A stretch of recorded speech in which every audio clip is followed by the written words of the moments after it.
Okay, welcome back. Now we're going to touch on one of the most controversial figures in the history of Hollywood, in the history of classical Hollywood style. And his name is D.W. Griffith.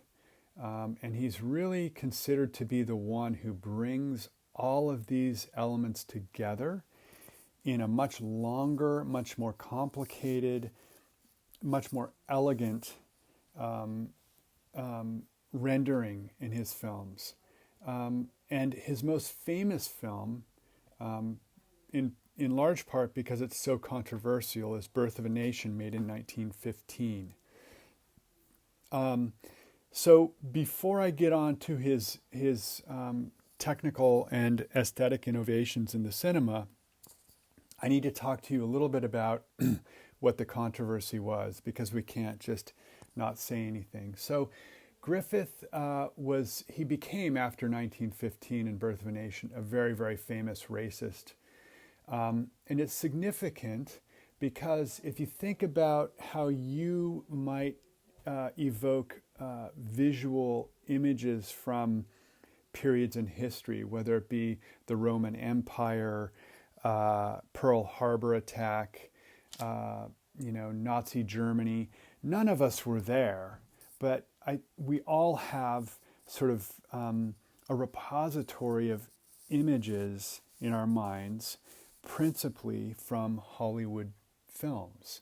So when a filmmaker attempts to put together a historical film that has a very strong realism to it, they take on a certain responsibility for getting the facts right. D.W. Griffith's Birth of a Nation was basically his whole thing as a filmmaker was the historical epic. And Birth of a Nation attempted to sort of set in stone what the American experience post-Civil War was like. And he set up a situation where any viewer of those films would see that African Americans were basically at the root of everything that was wrong in the United States, and that having the North win the Civil War was causing irreparable harm to people in the South and so forth. It was a brutal rendering, and just a trove of lies about what the world was really like post-Civil War. The scene I have for you is considered the most classic scene in the film, where a young damsel in distress is pursued by an ex-slave who's pursued by her fiancé in her attempt to escape being raped by this ex-slave. The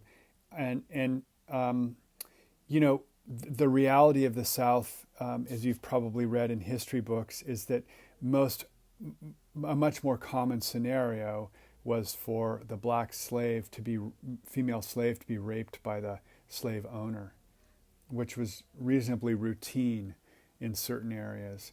So the other point that's necessary to point out here is that theaters were segregated at this point, so there was no way to get any kind of reasonable rebuttal to D.W. Griffith's filmmaking. A black filmmaker, even though there were black filmmakers, those films would only go to black audiences. And Griffith's film was speaking to all of the white audiences. So very, very problematic situation. So that's the background here. Now, in terms of technical and aesthetic innovation, D.W. Griffith really pioneered this notion of what we call continuity editing. And it is instrumental in the cinema. It depends heavily on the suspension of disbelief, and it protects the suspension of disbelief at all costs. It does not want the audience to fall out of the film at any time, but to be held sort of captive by the grandness and the allure of the story. It also really works to make sure the editing process is invisible, and has become known as the invisible art form, actually. It is heavily dependent on what we've already talked about with narrative cross-cutting. A synonym for that is simultaneous action. Okay, so simultaneous action and cross-cutting are the same thing, and it's really fundamental here. In the scene you're going to see, it's basically the basis of the scene. He uses point of view shots, he uses close-ups, he uses camera movement. He's putting it all together here. And essentially, at this point in time, by 1915, we have a standardized film language that carries on until today. And we also have the beginnings of a highly structured institutional production process for the classical Hollywood style. So all of those things are happening here. And it is important to note that Griffith's treatment of race and gender in these films is pretty shocking in many ways. He got a lot of criticism, but perhaps not enough. Okay? So let's move on a little bit here, and to note that after 1915, this Griffith pioneered continuity system of storytelling basically dominates American and international film production and exhibition from 1915, but it takes root all over the place by about 1918. Based on formal techniques developed by D.W. Griffith, including continuity editing and suspension of disbelief. Now note, we will fill out this notion of continuity editing at length when we do editing, okay? In a nutshell, like I said, it's the vast majority of what we see in cinema every day. It's rare that you get a film that seriously challenges the continuity system.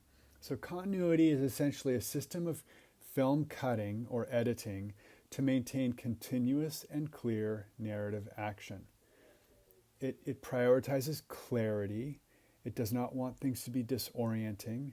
It also prioritizes invisibility, and again, the invisible art form. So keep in mind this